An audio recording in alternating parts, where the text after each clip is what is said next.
जसप्रीत बुमराह, जोश Hazlewood, Trent Boult जगातले 3 खतरनाक फास्ट बॉलर्स. कुठल्याही बॅटरला धडकी बसावी, कुणालाही दडपण यावं, कुणीही डिफेन्स मोडवर जावं, असे 3 बॉलर्स. धडकी, दडपण, डिफेन्स हे तिन्ही शब्द वैभव सूर्यवंशीच्या डिक्शनरीमध्ये मात्र नव्हते. त्याने बोल्टला पहिल्या बॉलला 6 मारला, हेझलवूडला पहिले 3 बॉल 3 फोर मारल्या.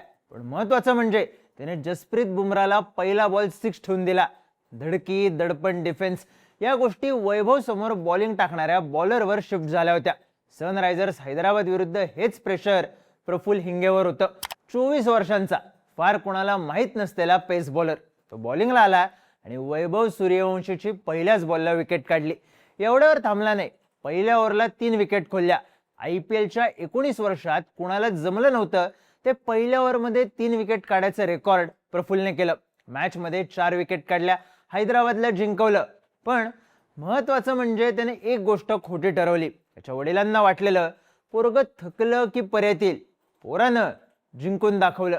ही गोष्ट त्यात जिंकण्याची, नागपूरच्या प्रफुल्ल हिंगेची. नमस्कार, मी चिन्मय आणि तुम्ही पाहताय बोलभिडू. राजस्थान रॉयल्स या IPL मधली आतापर्यंतची सगळ्यात खतरा टीम. 4 पैकी 4 मॅचेस जिंकलेली. राजस्थानची मेन ताकद त्यांचं बॅटिंग युनिट. ओपनिंगला यशस्वी जयस्वाल आणि वैभव सूर्यवंशी येणार आणि पहिल्या बॉल पासून फोडायला सुरुवात करणार. त्यांच्या या स्ट्रॅटेजीमुळे कुठलंही टार्गेट राजस्थान समोर छोटंच वाटायचं. हैदराबादने 217 रन्सचं टार्गेट दिलं होतं. मॅच घासून होणार की वन साइड हे पॉवर प्लेमध्ये ठरणार होतं आणि यावेळी ते ठरवलं प्रफुल्ल हिंगेनं. पहिलीच मॅच खेळणाऱ्या प्रफुल्लने ओव्हरच्या दुसऱ्याच बॉलला वैभव सूर्यवंशी, चौथ्या बॉलला ध्रुव जुरेल आणि 6व्या बॉलला लुहांद्रे प्रेटोरियस अशा 3 विकेट खोलल्या. तिसऱ्या ओव्हरला त्याने रियान परागची विकेट काढली आणि राजस्थानची अवस्था 9 रन 5 विकेट अशी झाली.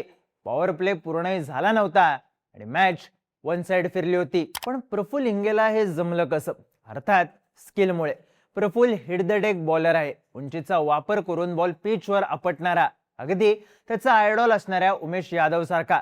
त्यात सातत्यानं तो 140-145च्या स्पीडने बॉलिंग करतो. त्याने वैभवला हार्ड लेंथवर बॉल देऊन घाई करायला लावली. जुरेलला लेंथ बॉल टाकला, प्रिटोरियसला पॅड्सवर आणि परागला वाईड लेंथवर. 4ही बॉलमध्ये व्हरायटी होती, 4ही बॉल जोरात होते. अचूक टप्पा, चांगला स्पीड आणि बॅटर्सला माइंड गेम मध्ये हरवण्याची ताकद, या गोष्टी तर प्रफुल्ल हिंगेकडे आहेतच. पण त्याहीपेक्षा महत्वाची एक गोष्ट त्याच्याकडे आहे, कष्ट करून उभं राहण्याची आणि थांबण्याची ताकद. वयाच्या 13व्या वर्षी प्रफुल्लला त्याच्या वडिलांनी हट्ट पूर्ण करायचा म्हणून क्रिकेट अकॅडमीमध्ये टाकलं. त्याचे वडील प्रकाश हिंगे स्वतः चांगले पेस बॉलर होते, पण त्यांच्याकडे फक्त पेस होता. त्या वेगाला ट्रॉफीज, मॅचेस, संधी यातलं काही मिळालं नाही. बॉलिंगसाठी जोरदार फिरणाऱ्या खांद्यांवर जबाबदारी आली आणि गव्हर्नमेंट जॉब मिळाल्यावर स्पोर्ट शूज पडूनच राहिले. भारी गोष्ट ही होती की त्यांनी आपलं स्वप्न प्रफुल्लवर लादलं नाही, कारण त्याला सुरुवातीला बॅटर व्हायचं होतं. वडिलांनी एकदा सल्ला दिला, बॉलर म्हणून ट्राय करून बघ. डाव इथेच फिरला. मग सुरू झाली हसल. दररोज सायकलवरून प्रॅक्टिसला जायचं, प्रॅक्टिस करायची. कधी सिंथेटिक ट्रॅकवर फक्त पळण्याची प्रॅक्टिस करायची. रोजच्या रुटीनचा फायदा आधी स्पीडगनवर दिसला आणि नंतर रिझल्ट्समध्ये. पण या रिझल्ट्सच्या आधी स्ट्रगल होताच. प्रफुल्लच्या ऍक्शनवर अनेक शंका होत्या. त्याच्याकडे पेस असला तरी कंट्रोल पुरेसा नव्हता. त्यामुळे स्वप्न मोठं असलं तरी पूर्ण होईल का नाही ही शंका होतीच. त्यात ही शंका वाढली काही शिक्षकांमुळे. क्रिकेट की अभ्यास असे पर्याय असताना प्रफुल्लने साहजिकच क्रिकेटचा पर्याय निवडला आणि त्याच्या शिक्षकांसाठी तो उदाहरण बनला. विद्यार्थी कसा असू नये याचं उदाहरण. अभ्यास सोडून क्रिकेटला प्राधान्य देऊ नका हे सांगण्याचं उदाहरण. त्यात बहीण CAचा अभ्यास करायची, प्रचंड हुशार, त्यामुळे तुलनाही व्हायची. प्रॅक्टिसवरून दमून आलेल्या प्रफुल्लला रात्री झोपायचं असायचं, पण बहीण पहाटे 4 पर्यंत लाईट सुरू ठेवून अभ्यास करायची. दोघांनी तक्रार केली नाही, आपापला स्ट्रगल सुरू ठेवला. बहीण CAच्या परीक्षेत राज्यात 3री आली. प्रफुल्ल पेस सेन्सेशन बनला. पण तरीही त्याच्या वडिलांना एक डाऊट वाटायचाच, जो त्यांना अगदी सुरुवातीला वाटलेला. अकॅडमीमध्ये तर गेलाय, पण थकला की परत येईल. प्रफुल्लनं परत येणं बरंच मागे सोडलेलं. विदर्भाकडून अंडर-19 टुर्नामेंट खेळताना त्याने 36 विकेट्स काढल्या. थोड्याफार नाही, 36 विकेट्स. नाव चर्चेत येण्यासाठी हा आकडा पुरेसा होता आणि पुढची संधी मिळण्यासाठी सुद्धा. अर्थात एवढं सिंपल मध्ये सगळं होत असतं तर मजा आली नसती.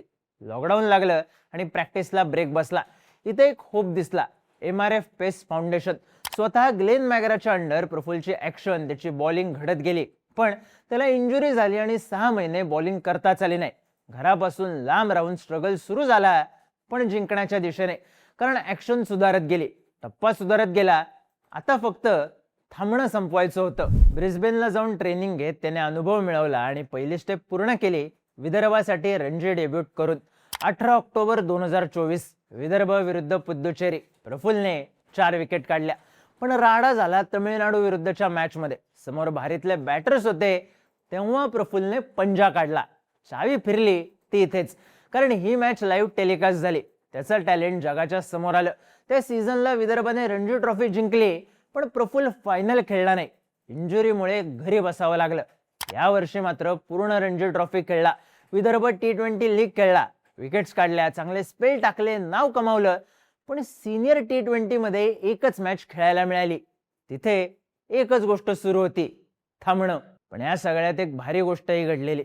तमिळनाडू विरुद्ध रणजी ट्रॉफीमध्ये केलेली बॉलिंग पाहून त्याला वरुण ॲरॉनने ट्रायल्सला बोलवलं. वरुण ॲरॉन हैदराबादचा बॉलिंग कोच. त्याने प्रफुल्लला हेरलं, पण ऑक्शनच्या दिवशी काय होईल हा विषय होताच. ऑक्शनमध्ये प्रफुल्लला हैदराबादने विकत घेतलं. बेस्ट प्राइसला का होईना, पण त्याला IPL कॉन्ट्रॅक्ट मिळालं.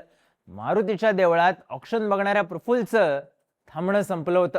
पण अजून 2 स्टॉप बाकी होतेच. मुळात 25 जणांच्या स्क्वॉडमध्ये निवड झाली असली तरी सनरायझर्स हैदराबादच्या 11 मध्ये येणंही सोपं नव्हतं. पेस बॉलर असलेला पॅट कमिन्स कॅप्टन असल्यानं एक स्लॉट फिक्स होता, तर दुसरा स्लॉट अनुभवी पेस बॉलर म्हणून उनाडकटकडे जाणार होता. त्यात हैदराबादने यावेळी आपली पेस बॉलिंगची कॅपॅसिटी वाढवलेली. पण आधी पॅट कमिन्स इंजर्ड झाला, मग बॉलर्सला रट्टे पडायला लागले आणि तिसऱ्या मॅचला प्रफुल्ल इंगेचं नाव प्लेइंग 11 मध्ये आलं.